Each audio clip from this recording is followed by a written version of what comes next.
kind of wanted to go over a little bit about, or go over a little bit of the kind of things I've been dealing with in family court. So I'll try to do a quick rundown. So essentially, it started. It was about November 2022, November 1st of 2022. Olivia had filed an emergency domestic violence restraining order, claiming, with a lot of false claims of threatening during exchanges. She's claimed that I drove reckless with Carter in the car, claimed that I threw something at her while she was holding Carter a couple of years prior. All of it was not proven. It was never brought into court. It was never the evidence that she did bring into court didn't have any relevance. It was basically a video of me just driving normal speed out of a parking lot. Nothing to show. Then the other video was a verbal argument between us. Pimentel had originally ruled that the mother was being the aggressor in that argument, and then put on the court minutes that it was mutual argument between two parties. Technically, no burden of proof was ever proven or shown. The DVRO should have been dismissed. He did return 50 custody back to me at that time, and then pushed the DVRO to trial. The problem with that is basically, even on a preponderance of evidence, it was never proven at the first hearing. It should have been dropped. But it went on, and she ended up getting a disgusting, unscrupulous attorney named Julie Sockeld at the law office of Julie Sockeld. This has got to be one of the most disgusting human beings I've ever met. She's a 64-year-old hag that likes to fabricate just over dramatic lies about fathers, claiming domestic violence, and the criteria that they're claiming under domestic violence is definitely unconstitutional. It's not even any sort of federal criteria.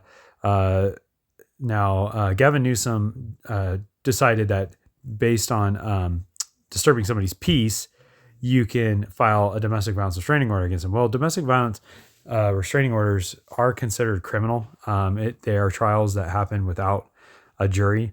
Mine, Pimentel, clearly, he said multiple times that it's based on a preponderance of evidence at the trial. That is not true. It has to be clear and convincing.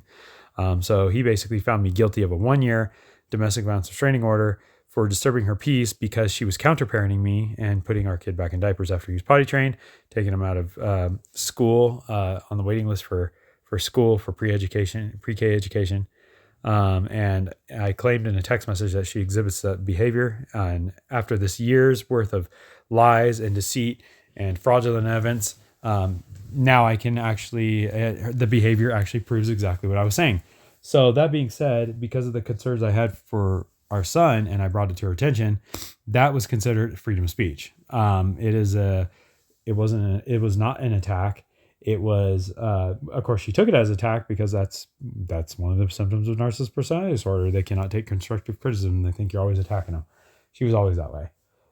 She was very controlling. She was abusive. And when we split the relationship, she claimed I was the reason why a past girlfriend had committed suicide in front of me.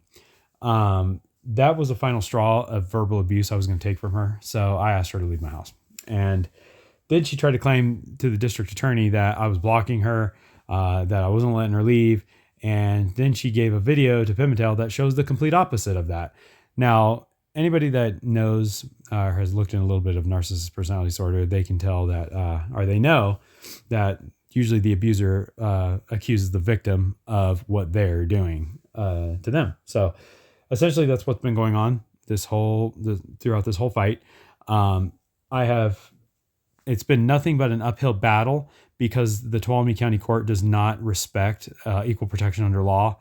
And then what they do is when you catch the ones that are trying to hold others accountable for their behavior, when you catch them breaking their law, lying, committing perjury, accepting fraudulent evidence, having ex parte communications with people, also partying with, which I have video of, going to parties with these same attorneys in question. But when you bring it to their attention, they end up, like Mr. Kevin Siebert did, entrapping you, making up bogus court hearings based on something that was already discussed to get you to lure you in so he can arrest you on more unconstitutional frivolous grounds. Now, this is a direct abuse on the people. It's kind of sad to see grown adults, behave this way. Basically, you're holding them they need to be held accountable for their behaviors, just like they try to hold other people accountable. But you can't do that. If you try to do that, then they abuse the authority and the powers that are not vested to them to arrest the individuals that pay their paychecks. So essentially, when I was arrested, it was he claimed it was for a hearing on whether I could be banned from the courthouse. Well, we already had that discussion, and we already came to the conclusion that you cannot do that. That's unconstitutional. And it's just more lies coming out of Julie Sacco, which is kind of pathetic because she's 63 years old and she's still lying. It's like, at which point do you actually grow up and become an adult, right? It's almost like, and like I said before, she exhibits borderline personality disorder. And when she gets trapped in a corner, she starts lying like a little kid, like I'm going to put her in the corner and ground her. It's like, you're an adult. Like, why can't you just tell the truth? I mean, the thing about it is, let's put it in this perspective. She's coming out with complete flat out lies, which I have documented evidence of. They come in premeditated, planned, like fraud with fraudulent evidence, fake drug tests, and lying, and having ex parte communication when I'm not there, to take custody. Now, if you have to lie and fabricate crime to get a parent to lose custody of their child, then maybe you should reevaluate your code of ethics, because at that point, if you're lying to have a parent lose their child, then who really is the better parent? Who is the healthier parent? Is it the one that actually you have to fabricate crime to lose, or is it the one that's going along with lies and deceit and fraud to punish the other person? And really, you're just punishing a child to take a child from a parent that hasn't committed any crimes. And so what it boils down to is, the first time I was ever arrested in my entire life was all fabricated lies. It was violations of civil liberties. I was being punished for things that I have a right to do. And I was punished by the people that swore an oath to protect those liberties. So, and they're being paid to do so. So judges in Tuolumne County, and all judges, they're being paid by the people to follow their oath. That's their prime directive. When they make that oath, they're promising us that if we pay them out of our taxpayers, if we pay them a service, that the service they will provide is protecting our constitutional law, which is laws they have to follow. The Tuolumne County judges, 3 of them in particular, have failed to do so. So I do have a lawsuit in federal court for $100 million. I'm asking for a refund. I'm asking for a refund for the people for the many years of abuse, lies, deceit, torture, and fraud that these judges have committed. Now, Hallie Campbell and David Breyersdorf are newer judges. So they, I don't 100% blame them, but I do blame leadership. And if they're not teaching the judges properly how to, or what that oath really entails, then they're failing as a leader. But I also can't let them get away with it either, because they are grown adults. They have been attorneys for 10 years, and they should know better. And maybe they just don't care. They don't have as much honor as the people feel that an oath is. But the thing about it is, they should. And if they don't realize how important that oath is, then they don't belong up there adjudicating anybody. If they can't hold themselves accountable to their actions, how can they hold anybody else accountable? I'm not much of a religious person anymore, but I believe it was Jesus that says, remove the straw from your own eye so you can see clearly to remove the straw from somebody else's or your brother's. So that being said, basically this has been nothing but a complete disgusting example of what the countries were doing that were enemies of this country. They're behaving almost like a Nazi party, removing children from healthy parents for no reason, just to generate revenue, because they are getting income based on the amounts that are being extorted from the other parent unlawfully. So that being said, that's just kind of the rundown. I want to let you know that as of recent, these attacks have increased, which tell me that there's definitely a $100 million lawsuit case here, and that they are retaliating against a father who had to, which is myself, who had to endure physical stress that has caused him to be put on disability. Now, somebody from this party decided it would be funny to contact disability and say I had returned to work. That is not the case. The doctor had submitted a supplement stating that I was not ready to return to work. Yet somebody took it upon themselves to say that they were me and that I had returned to work.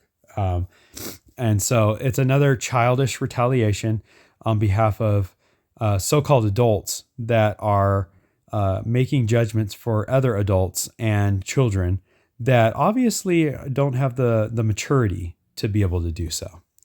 So that being said, I'm going to go ahead and stop the video here because we're already 10 and a half minutes in, and I am going to upload this to YouTube and maybe leave some comments. Let me know what you think. Now, Julie, she'll create a bunch of fake profiles and leave stupid comments. So because she has nothing better to do but to act like an adult toddler. So that being said, if you see some negative comments, more than likely they're either just a piece of shit that doesn't have a conscience, or it's Julie Sacco creating fake profiles like she always does because she has nothing better to do than to act like a child. So I believe she's a part of this hacking into my stuff and malware. And it's just like, at which point do you want to grow up? I mean, maybe it'd be more pertinent for you to toilet paper my front tree. It's like, the thing about it is, and I do want to make this clear. There were people in my house that had tampered with equipment. And I want to make this perfectly clear that if I catch anybody else in my house ever again, they probably won't be leaving breathing. So that being said, I will defend my house and my property legally. I have a right to. And next time I catch somebody in here that it doesn't belong in here, unauthorized access to my house, Lord help you. I'll pray for you. Anyways, I will be submitting evidence here pretty soon. I will continue to submit evidence until the court ends up retaliating and throwing me in jail or throwing me into prison for a 5-year stretch for jaywalking. So anyways, that being said, I have plans that are in effect when that occurs, and wish me luck. I'm just trying to fight to get my son back, who was federally kidnapped from me due to malicious intent by 3 judges, 5 attorneys, 2 bail bondsmen were involved, clerks, and several other parties. So if you check out Smith v. Newsom in Google, you will see it's the #1 lawsuit right now in federal court in Fresno.